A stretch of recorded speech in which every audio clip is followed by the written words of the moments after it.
कुंती पुत्र धर्मराज युधिष्ठिर ने कहा, हे प्रभु, मैंने देवशयनी एकादशी का वर्ण सुना।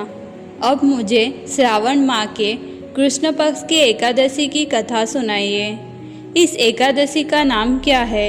इसकी विधि क्या है? इस व्रत में किस देवता का पूजन होता है? भगवान श्री कृष्ण ने कहा, हे राजन, मैं तुम्हें इस एकादशी की कथा सुनाता हूँ। तुम उसे ध्यानपूर्वक सुनना। एक समय इस कथा को भीष्म पितामह ने नारद जी को सुनाई थी। नारद जी ने पूछा, हे पितामह, आज मेरी श्रावण के कृष्ण पक्ष की एकादशी की कथा सुनने की इच्छा है, अतः आप इस एकादशी की व्रत कथा विधि सहित सुनाइए। नारद जी का प्रस्ताव सुनकर पितामह भीष्म ने कहा, हे नारद जी, आपने बहुत ही सुंदर प्रश्न पूछा है। अब आप इसे ध्यानपूर्वक श्रवण कीजिए। श्रावण माह के कृष्ण पक्ष की एकादशी का नाम कामिका एकादशी है। इस एकादशी की कथा सुनने मात्र से ही वाजपेयी यज्ञ के फल की प्राप्ति होती है। कामिका एकादशी के व्रत में शंख, चक्र, गदाधारी भगवान विष्णु का पूजन होता है।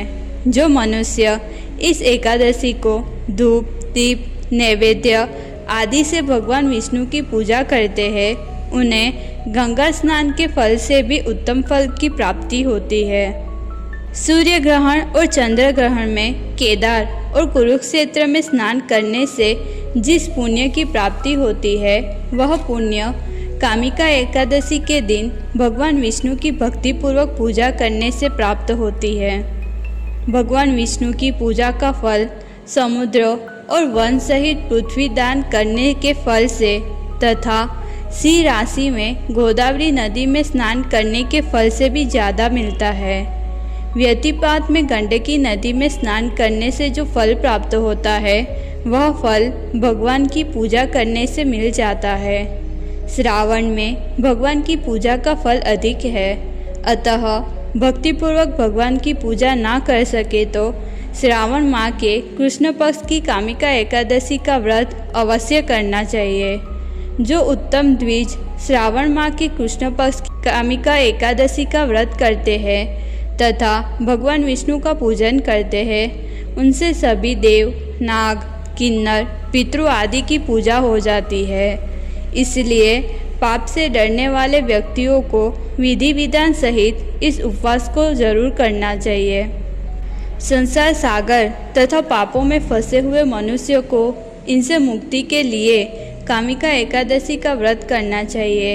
यह व्रत करने से मनुष्य के सभी पाप नष्ट हो जाते हैं। हे नारद जी, स्वयं भगवान ने अपने मुख से कहा है कि मनुष्य को आध्यात्म विद्या से जो फल प्राप्त होता है, उससे अधिक फल कामिका एकादशी के व्रत को करने से मिल जाता है।